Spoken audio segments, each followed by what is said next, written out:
All right, welcome back. Another episode of Casey Campbell's video cast. Of course, Casey Campbell here with Great Lakes Post, and we are now joined by, I can now say, the VP of Communications for IndyCar, Dave Furst. Of course, you may also know him as the longtime sports director at RTV6 in Indianapolis. Hi, Dave. How's the new job? Casey, it's going fine. It's already been 1 week down, and it has literally flown by, but a lot of good storylines coming out of IndyCar right now.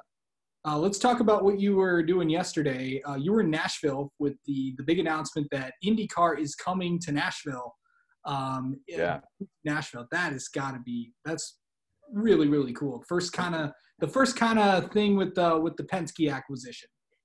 Well, it's something it's been talked about down there for a number of years, and the mayor that was on hand, Mayor Cooper, couldn't have been more excited about the fact that it's finally a done deal.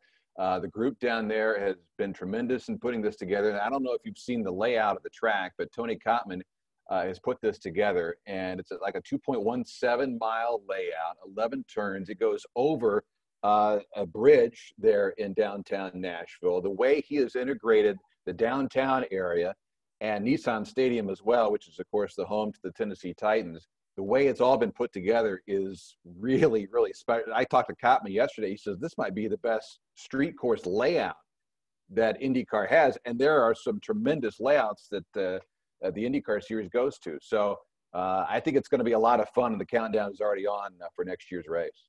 Yeah, Josef Newgarden was down there yesterday. Of course, this would be his home race. I'm sure he was probably really, really thrilled about all this.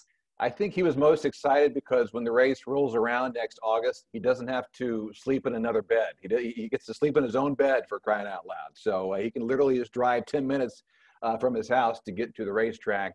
And he was absolutely on cloud nine. I mean, here's a guy that grew up in that area.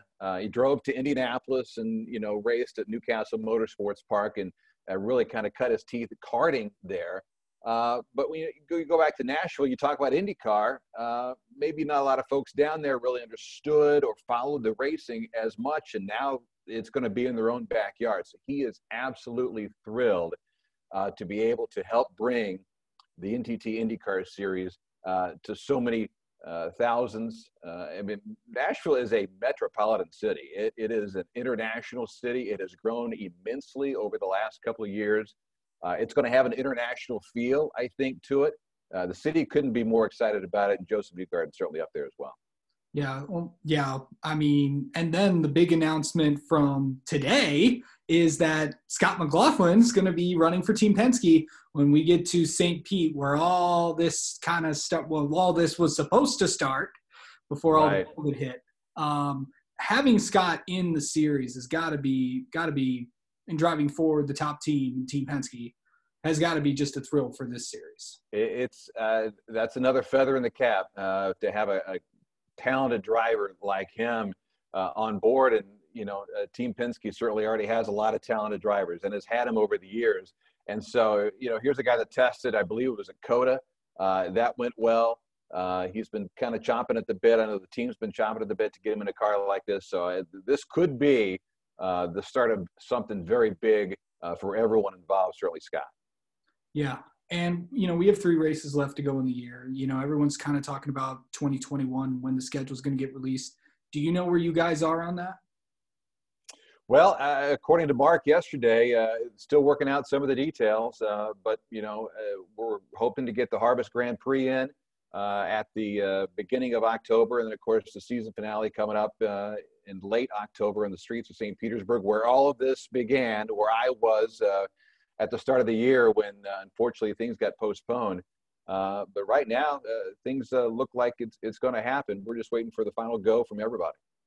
Will any of these races have fans? Has that been determined yet? Yeah, that's what we're really waiting on, is to get the final word when it comes to fans. Fingers crossed, because we had some fans at MidOhio last weekend, and it was just great to see the fan base come out and support the NTT IndyCar series like they did. And they only allowed 6,000 per day, and those tickets were sold out. Obviously the folks at MidOhio wish they could have sold more.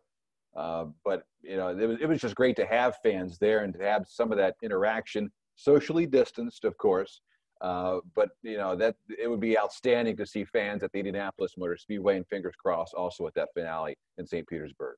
Of course, last week at MidOhio to get that event in because it was postponed before. It was supposed to be, I think, the last week of July, and then it got postponed to the end of beginning of August, September. Mm-hmm. What to get that race in? That had to be incredible to see that MidOhio is committed to IndyCar, and I think the governor Mike DeWine deserves a lot of credit for that. Yeah, and the lieutenant governor, he was there on Sunday as well, and a tip of the cap really to all the leadership and all the health officials as well to get it done. And most importantly for Andretti Autosport, back at it with that 1-2-3 sweep on Sunday. They were ecstatic about that, and perhaps have a little momentum heading into the last three races of the season. Yeah, to come back to Indianapolis, I can't even remember. And I know you've been in Indianapolis TV for a long, long time. Do you remember when 3 races on the calendar were at Indianapolis? It's certainly not in my tenure or lifetime. You'd have to go way back, I would assume. But no, and it's just special, right? Certainly the weather should be good because October weather in Indianapolis is usually you're going to have some of that, the Indian summer, right, where it's going to be a little warm during the day and crisp and cool in the mornings and in the late afternoon. So it should be spectacular for that Harvest GP doubleheader. Yeah, I can't wait for it. Dave, Furst, thank you so much for coming on and talking with us for a few minutes. And we'll looking to see the NTT Data IndyCar Series at the Harvest Grand Prix coming up in October. A couple weeks away. Thanks, Casey.